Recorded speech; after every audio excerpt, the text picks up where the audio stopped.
Começa agora, direto da redação. Prestação de serviço para a comunidade. As notícias do Grande ABC. Uma produção da redação multimídia da Universidade Metodista de São Paulo. Direto da redação.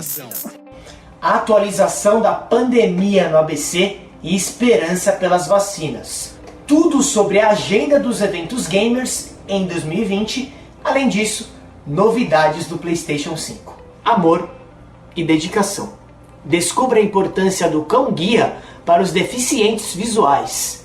Tucanos do PSDB ganham força nas eleições municipais do Grande ABC.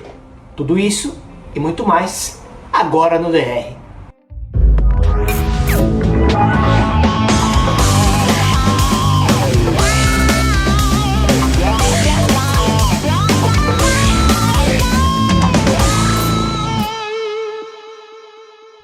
Já se passaram 8 meses desde o início da quarentena decretada oficialmente no Brasil.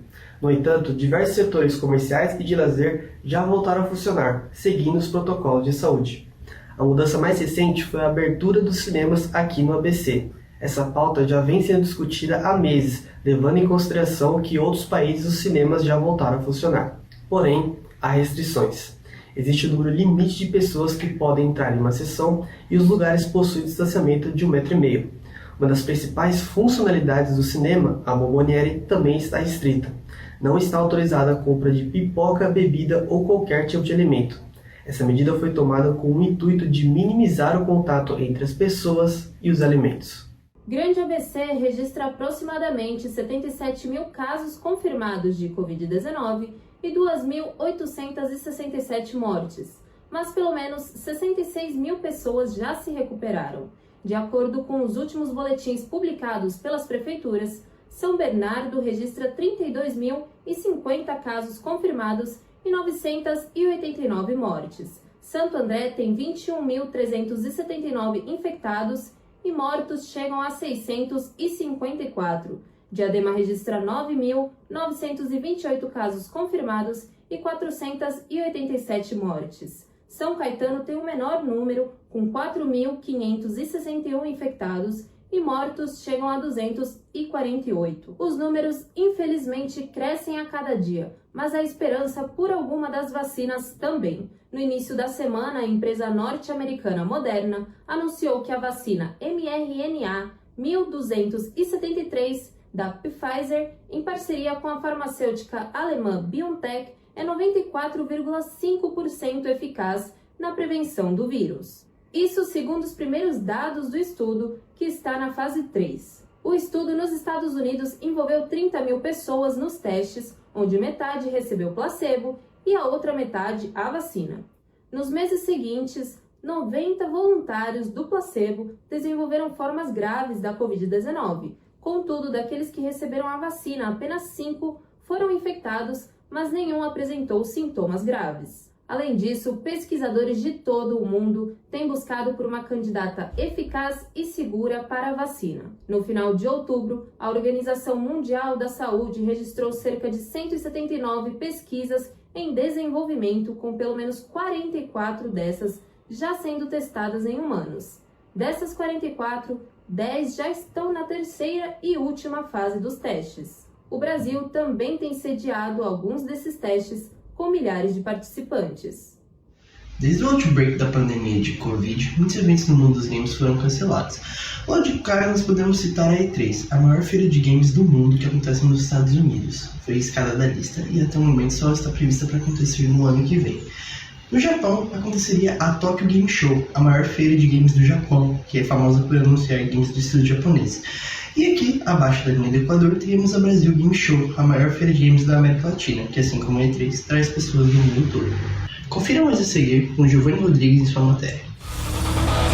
O ano de 2020 tinha o potencial de se tornar um dos mais importantes e carismáticos da história dos games. No entanto, por conta do coronavírus, diversos eventos do setor de jogos tiveram que ser cancelados, sem chance de serem realizados neste ano. A maior e principal feira de games do mundo, a E3, que acontece nos Estados Unidos, foi a principal perda do ano. Ela é a favorita dos gamers por sempre mostrar jogos exclusivos, revelações de videogames novos e acessórios inovadores. Justamente em 2020, que será o ponto de partida da nova geração de consoles, a E3 teve que ser cancelada. Outra feira importante é a Tokyo Game Show, que acontece no Japão. Ela é responsável por mostrar os principais conteúdos de games dos estúdios japoneses, muitos deles baseados em animes como Dragon Ball, Naruto e One Piece. Já aqui no Brasil, em outubro nós temos a Brasil Game Show, a maior feira de games da América Latina. O evento, que recebe pessoas do mundo todo, também teve que ceder perante a pandemia. As principais atrações da BGS são os campeonatos de esportes, testar jogos que ainda não foram lançados e encontrar famosos do meio dos games. Em relação a 2021, ainda não se tem informações de quais eventos seguirão o calendário ou se serão cancelados novamente. Cabe a nós esperarmos o avanço da vacina contra o Covid antes de termos uma conclusão. Giovanni Rodrigues, para o Direto da Redação.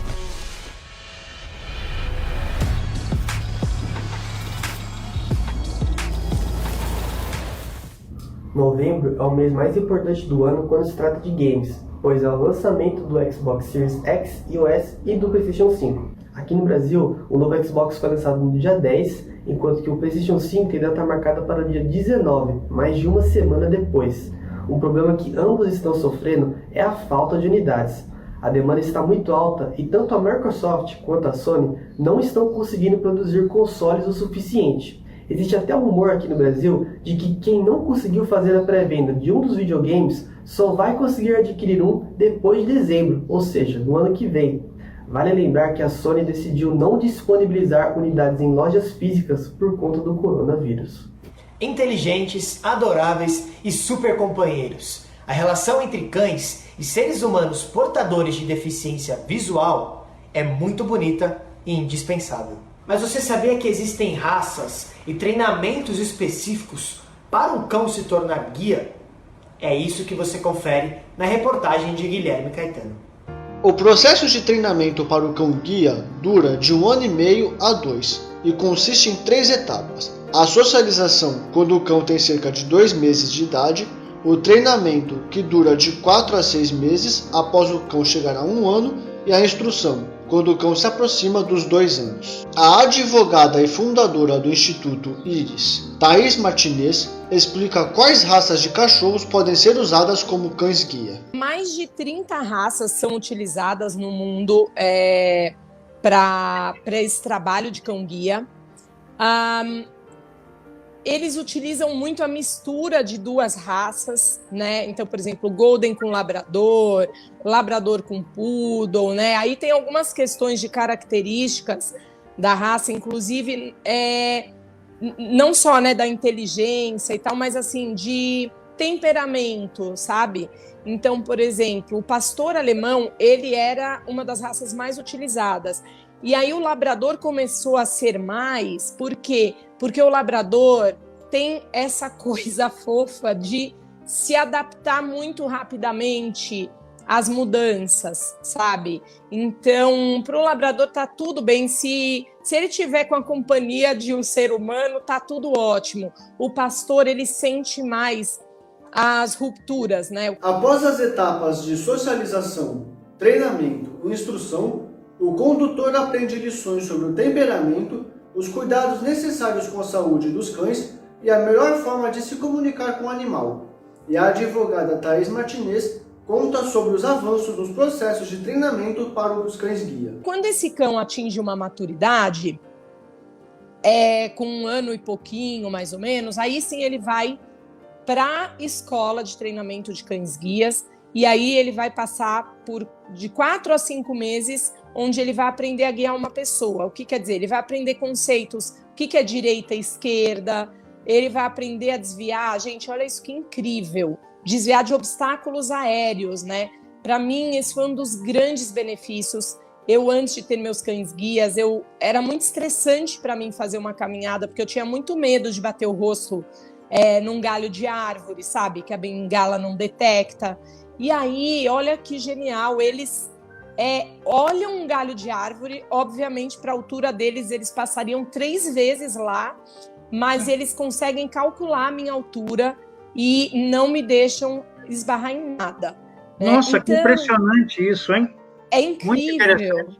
É muito legal. seguro. E aí isso faz com que eu ande com uma segurança, sabe, muito grande, velocidade.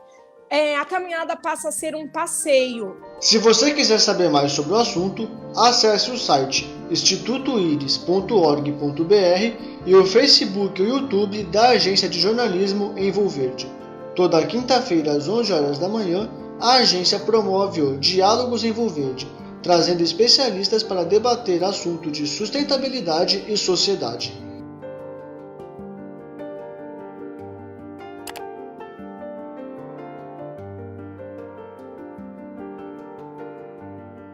Nos Estados Unidos, as eleições para presidente já têm um vencedor, Joe Biden, do Partido Democrata. Biden venceu Donald Trump, do Partido Republicano. Trump foi o primeiro presidente dos Estados Unidos em 100 anos a quebrar a tradição de ter um cão na Casa Branca.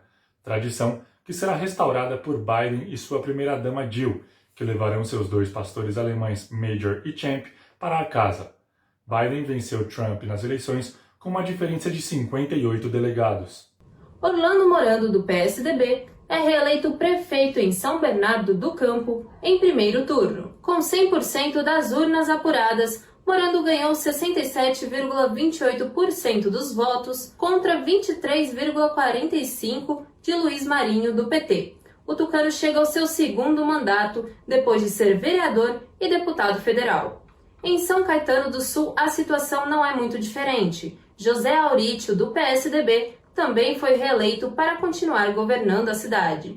Com 100% das urnas apuradas, ele conseguiu 45,28% dos votos. Contudo, o atual prefeito não pode assumir o novo mandato em 2021. O tucano foi condenado em 2 instâncias por receber doações irregulares no pleito de 2016, tendo sua candidatura negada pela Justiça durante a campanha. Os advogados de Aurítio conseguiram uma suspensão do processo no TRE-SP, o que fez com que seu nome fosse mantido na disputa. No entanto, a decisão final é do TSE. Caso sua candidatura seja indeferida, São Caetano do Sul precisará refazer as eleições. Santo André também teve mais um tucano reeleito. Paulo Serra conquistou mais um mandato, recebendo 76,85% dos votos, uma marca inédita para o PSDB.